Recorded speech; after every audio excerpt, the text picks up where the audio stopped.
Hello guys, मैं राजश्री मोर channel Assamese style आर्टसले मैं आपको स्वागतम जनाइছো। आज मैं आपलोকৰ লৈ আহিছো এটা very easy, simple और tasty रेसिपी जार नाम হৈছে মিঠা পৰঠা বা চেনি ৰুটি বুলি ক'ব পাৰে। এই ৰেচিপিটো সৰু ল'ৰা-ছোৱালীবিলাকে খাই খুবেই ভাল পায় আৰু ডাঙৰেও খাই ভাল পায়। বিশেষকৈ ৰাতিপুৱা গৰম চাহ কাপৰ লগত খাই খুবেই ভাল লাগে। এই ৰেচিপিটো খুব কম সময়ৰ ভিতৰতে আৰু 2-3টা বস্তু দিয়ে আপোনালোকে বনাব পাৰিব। তেতিয়াহ'লে বলক চাই লওঁ চেনি পৰঠা কেনেকৈ বনায়। আৰু যদি মোৰ ভিডিঅ'টো আপোনালোকৰ ভাল লাগে লাইক কৰি দিব আৰু মোৰ চেনেলটো প্লিজ ছাবস্ক্ৰাইব কৰি দিব। ছাবস্ক্ৰাইব কৰিবলৈ তলত দিয়া ৰেড বাটনটো ক্লিক কৰি দিব।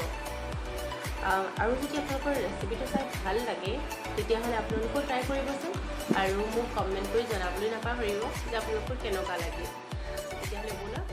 তেতিয়াহ'লে বলক ভিডিঅ'টো আমি চেনি পৰঠা বনাবলৈ আমাক প্ৰথমে লাগিব কেইটামান আটা, অলপমান বাটাৰ, অলপমান চেনি আৰু অলপমান শুকান আটা বা ময়দা ল'লেও হ'ব। বাটাৰৰ জেগাত আপোনালোকে অলপমান তেল ল'লেও হ'ব, ৰিফাইন তেল বা ঘিউ ল'লেও হ'ব। আৰু যেনেকৈ আমি নৰ্মেল আটা মঠোঁ তেনেকৈ আটাখিনি মঠি এনেকৈ গোল গোল শ্বেপ কৰি ল'ব প্ৰথমে। এতিয়া আমি প্ৰথমতে ৰুটিখন এনেকৈ বেলি লওঁ।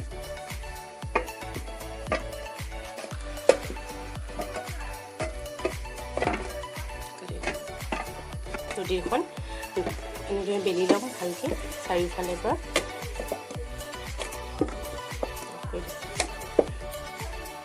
এনেকৈ আমি বেলি ল'ম প্ৰথমতে পৰঠাখন। তাৰপাছত অলপমান বাটাৰ দি মিক্স কৰি ল'ম।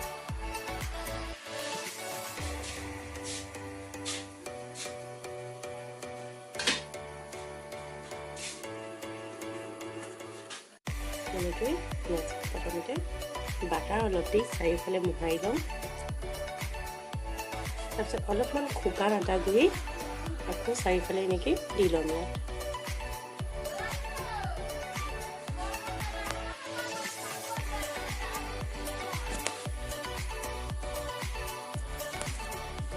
তাৰপাছত ইয়াৰ ওপৰত অলপমান চেনি চাৰিওফালে দি দিম।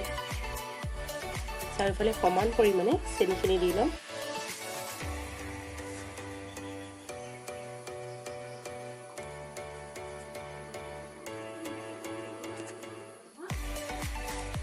দেখিছে আমি কেনেদৰে চেনিখিনি দি লৈছোঁ চাৰিওফালে।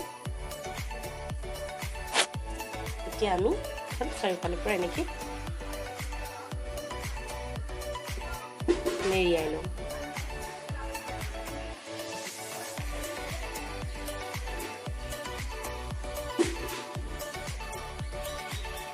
দেখিছে নহয় কেনেদৰে মই মেৰিয়াই লৈছোঁ, আপোনালোকেও তেনেদৰে মেৰিয়াই ল'ব। এতিয়া ইয়াৰ পৰা অলপমান শুকান আটা দি চাৰিওফালে মোহাৰি ল'ম আৰু যিমান পাৰে প্ৰথমে অলপ হাতেৰে এনেকৈ বহলাই ল'ব। তাৰপাছতহে বেলনা মাৰি ল'লে অলপমান বেলি দিব। আমি এনেদৰে কেইখনমান এনেকৈ বনাই এইটো শ্বেপত বনাই ল'ম। চাৰিওফালে সমান কৰিব, এফালে শকত এফালে ডাঠ নকৰিব। চাৰিওফালে সমান কৰি এনেকৈ যেনেকুৱা মন যায় তেনেকুৱা শ্বেপত আপোনালোকে বেলি ল'ব। কেৰাহীখন গৰম হোৱাৰ পিছত আমি ইয়াত অলপমান বাটাৰ দি চাৰিওফালে বাটাৰখিনি এনেকৈ ঘূৰাই দিম। তাৰপাছত চেনিৰ পৰঠাখন দি দিম।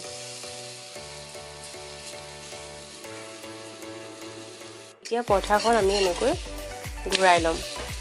মানে এটা চাইড অলপমান সিজিব দিয়াৰ পাছত আমি পৰঠাখন এনেকৈ ঘূৰাই ল'ম।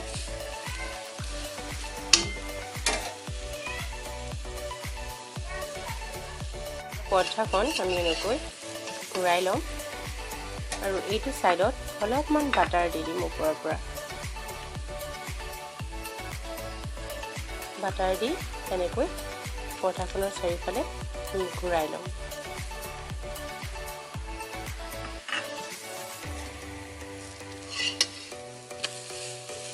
এয়া চাওক কিমান ধুনীয়াকৈ সিজিছে পৰঠাখন।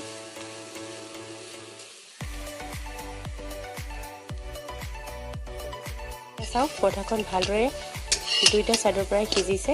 এতিয়া আমি পৰঠাখন নমাই লওঁ। আমাৰ চেনি পৰঠা ৰেডি হৈ গ'ল।